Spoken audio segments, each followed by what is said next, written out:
the end of your ego. As you move into higher consciousness through meditation, your identity as an ego starts to, well, it pretty much disappears. What does it mean? Well, as an ego-based person, you see yourself as your body and your thinking thought mind. If you hear the voice in your head, you say, those are my thoughts that are going on. That's what you're even taught. But if you do advanced meditation, which is basically, there's no such thing as advanced meditation. It's just a long-term process. A long-term process of meditating and experiencing what you get. But what happens eventually is that you become simply the awareness of the thoughts in your head and the awareness of your body.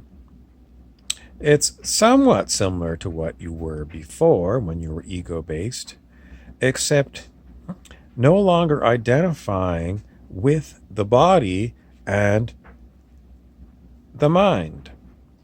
The awareness is still aware of the body. All the senses still come in. It's just been reorganized.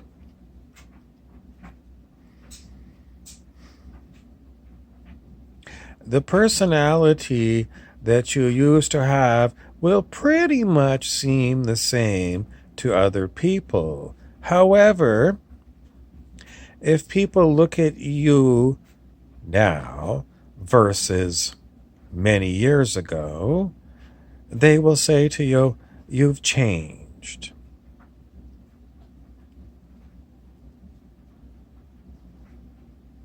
That doesn't seem that strange because people that have egos also change over time. So it's really an internal change that goes on. Instead of you participating with your body and your mind, you let go of those participations and you simply are aware of them. So, for example, an ego mind person is actively involved with driving the car. A person who has let go of the ego watches the body drive the car. It seems, I can remember times when my ego drove the car when it was getting worried about it. In other words, it felt like it had to put a hell of a lot of energy and focus into driving the car.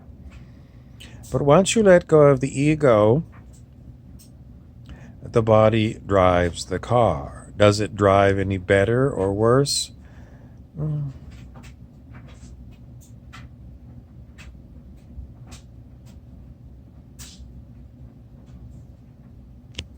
Can't really tell you. It's just a different way. Is higher consciousness involved with this process? Yes. The higher consciousness is involved with you even when you have an ego. You are just hiding from higher consciousness when you have an ego.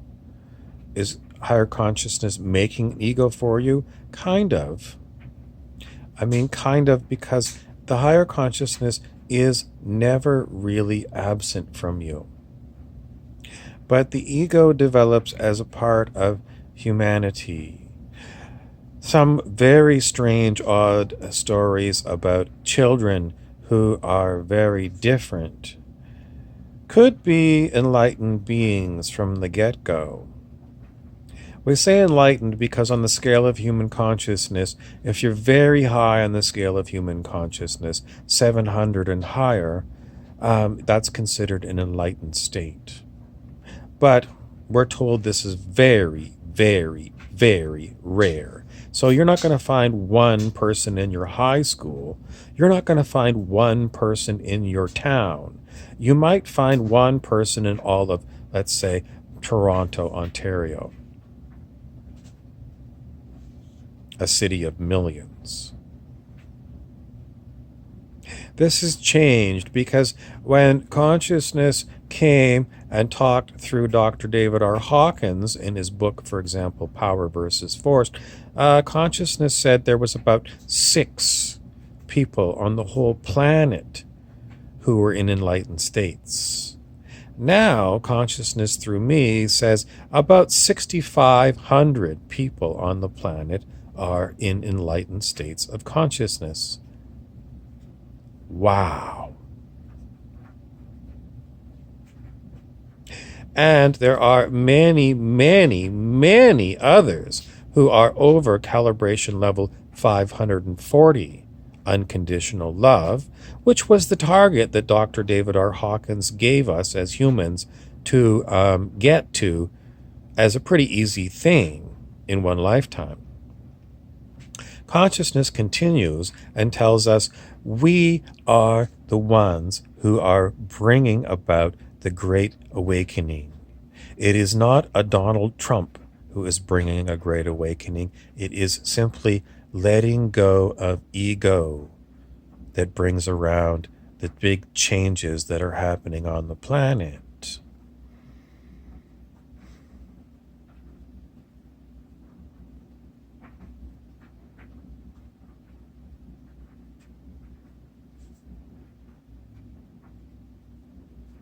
In search of where you're going to find out how to let go of your ego and its control, Bob really turned to Dr. David R. Hawkins' teachings. Bob was busy reading a lot of other textbooks about spiritual growth, so he is well rounded in the area. The 6,500 or so people who are in enlightened states on the planet probably got there through the help of a lot of other kinds of ways. For example, generally speaking, working on themselves. That means not me or not anyone else. Basically, people themselves decided they'd had enough of being ego-driven and went on a quest to find what resonated and what didn't. Given the fact that we have so many people on the planet now, let's not talk about how many exactly, but let's say there's more than 700 million people who are in consciousness. In other words, no, we're not going to give you any more numbers. But if there are that many people on the planet who are in consciousness, then the rest of you people are considered ego-driven. If you've never done any work on yourself, you can pretty much guarantee you are ego-driven. Because the people who are born enlightened are about very, very low numbers, perhaps 70 on the whole planet, 70. So if you've never worked on yourself, if you've never picked up a spiritual guide to enlightenment, you are driven by ego, which means the other people on the planet are carrying you. What does that mean? It means there's a collective consciousness of humans here. And if you're ego-driven, you are being helped because you live on a planet where others are doing the work that you maybe never heard that you had to do or should do. But their elevated consciousness helps the collective. And if you're ego-driven in low ego states, you're a negative drain on all the collective.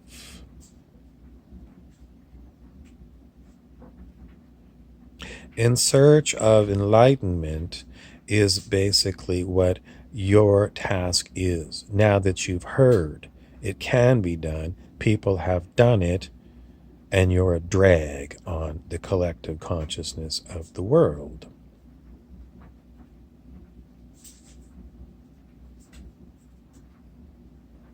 It's not to make you feel guilty, it's to prompt you to begin to work on yourself.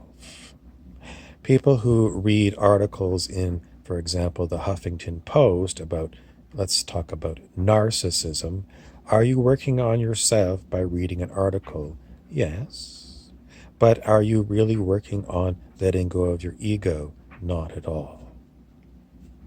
In other words, you're gathering information, but the information is really not of any use to anyone because it's simply something you read. If you are going to apply information about working on yourself, it requires you letting go of control. And to do that, you're pretty much going to need guidance of someone who's been through it all. And if you are an English speaker, Dr. David R. Hawkins is the best person to listen to because not only was he a spiritual teacher, he was a psychiatrist. So he knows the difference between higher states of consciousness and mental illness. Thank you for watching. If you've enjoyed my video, please subscribe, share this one out, and tune in soon because I keep making these videos.